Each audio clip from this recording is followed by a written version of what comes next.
Well, coming from a tropical country, it's really hard to prepare for that race. Hi, good day. I'm Attorney Aldin Philip Lim, and I'm one of the team members of the Philippine contingent for the Petit Trot de Leon, or PTL, for the UTMB. It's a 300-kilometer, 25,000 elevation gain on loss, self-navigate, self-support, trail adventure around the Mont Blanc area. It's 6 days, which will be held on August 26 to September 1. It's really overwhelming. The trail gears, or the gears that you need to bring in such a race, is very overwhelming. The list is extensive. Every item that you bring with you is essential for your success and safety in the course.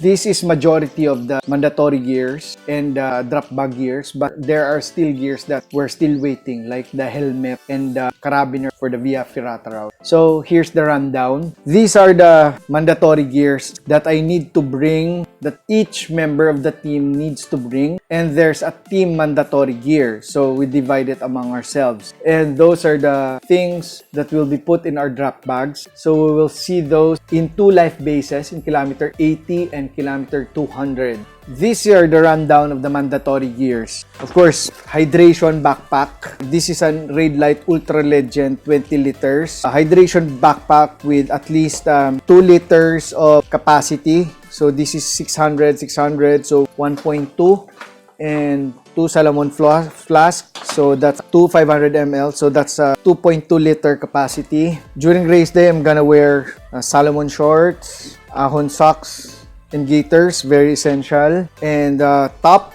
Salomon underwear, ahon socks, Salomon shoes. This is Sense Ultra Pro. For me, this is the best ultra distance shoe that Salomon has produced in their 2019 lineup. I have all of this. I have to bring in my 20-liter backpack, a poncho, waterproof poncho, waterproof gloves, emergency blanket, or BV, emergency sleeping bag, waterproof jacket from Salomon, waterproof pants, Montel from ISO, trekking poles. These are the new trekking poles from Salomon. It's really good because the handles is really nice. The engagement is very manageable. So trekking poles from Salomon. Cell phone, of course, to take videos of our suffering. During the PTL, if you veer off from the course, the organizers will try to call you to take you to the correct path. For our nutrition, Tailwind and Pice energy bars and gels from Univid and Ultra Butter, 2 merino wool base layers, top base layers, extra socks, cap, bush hat from Salomon, because we're be long day in the mountains, so it's better coverage to protect your nape from sunburn. Shades, mandatory gear, knife, headlamp. We're required to bring 2 headlamps, crampons because there will be snow and glacier crossings, compass, candle and lighter in case there would be an emergency. We could light a candle and lighter inside the emergency shelter to warm us up. Power bank, extra batteries for the headlamps, extra batteries for the GPS units, water filtration system, a beaker, and a spork, wipes in case you need to go to the bushes.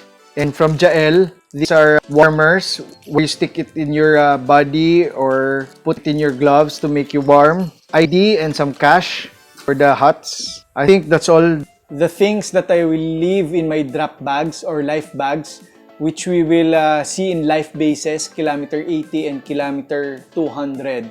So this is 95% of the gears. I'm still waiting for some gears. Extra shoes, food, nutrition, some warmers, personal hygiene kits. In case the weather gets bad, a bubble jacket, another set of tights, underwears from T8, merino wool socks, shorts, change of clothes, change of socks, another set of base layers, sets of tops, shorts, waterproof gloves, caps, and batteries for the GPS units and power banks. And of course, we're gonna finish the race, Philippine flag.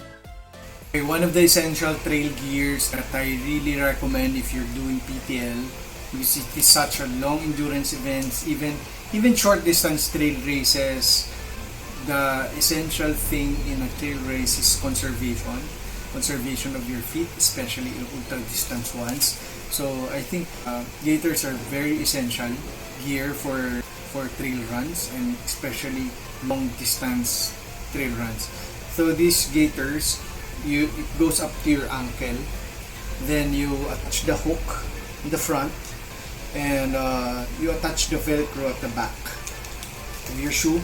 So it goes like this.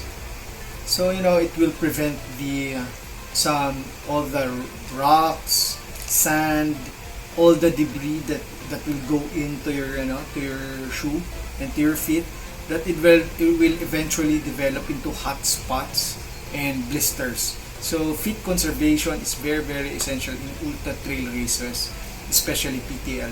So I would recommend that this would be one of the essential trail gears in doing trail races.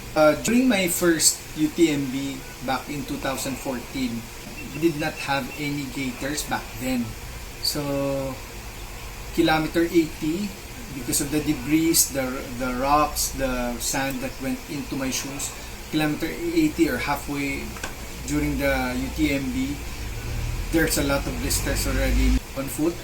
So when I came back to the Philippines, I decided that we produce quality gaiters for the Philippine market. My thoughts on PTL, it's overwhelming.